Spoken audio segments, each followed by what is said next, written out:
सिरसा नवाबी वेसक कलापे अद्भुत जातके शिल्पी जातके विस्तर කරපු ආකාරයයි ඔබට ඇසුනේ.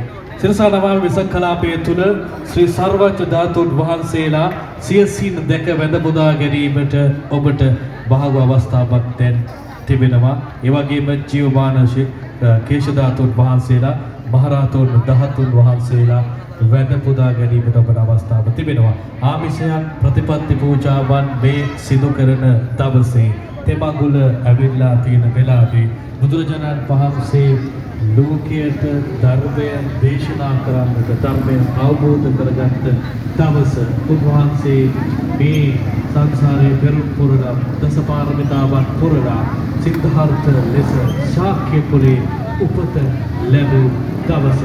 මේ තෙමඟුලම ඇත්තටම මංගල කරුණක්.